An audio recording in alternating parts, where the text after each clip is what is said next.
அவங்களுடைய கச்சேரிக்கு வந்து வாசிக்கிறதுக்கு ஒரு பெரிய பலமாக இருந்தவர் மறைந்த எஸ்பி பாலசுப்ரமணியன். அது கங்கையமரன் சொல்லியிருக்காரு. எஸ்பிபி அந்த காலகட்டத்தில் இல்லைன்னா எங்களுக்கு சோத்துக்கு திண்டாடி இருப்போம். ஏன்னா எஸ்பிபி வந்து கச்சேரியில் பாடகராக பிஸி.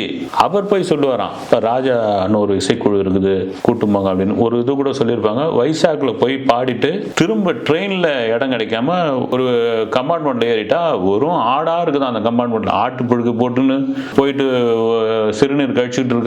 இவங்க எல்லாம் மூலையில இருந்து அப்படியே வந்துகிட்டு இருந்தாங்களாம். எஸ்பிபி நினைச்சா அவருக்கு போட்டு கொடுத்தது வந்து ஒரு செகண்ட் கிளாஸ் ஏசியோ இல்லை ஸ்லீப்பரோ. இவங்களுக்காக வந்து அவர் வந்து இந்த பெட்டியில டிராவல் பண்ணியிருக்காரு. அப்படி வந்து இவருடைய வளர்ச்சிக்கு அந்த கங்கையமரனே சொல்லியிருக்காரு, எஸ்பிபியோ நானும் வந்து அப்படி ஒரு இது இல்லைன்னா நாங்க இல்லை, இந்த குழு இல்லை அப்படின்ட்டு. அவர் எஸ்பிபி மேல கூட கடைசி கட்ட காலங்களில் வந்து வழக்கெல்லாம் என்னுடைய காப்பிரைட்ஸ் இல்லாமல் நீ பயன்படுத்தக்கூடாதுன்னு சொல்லி இதெல்லாம் பண்ணிட்டு இருந்தாப்புல இளையராஜா வந்து.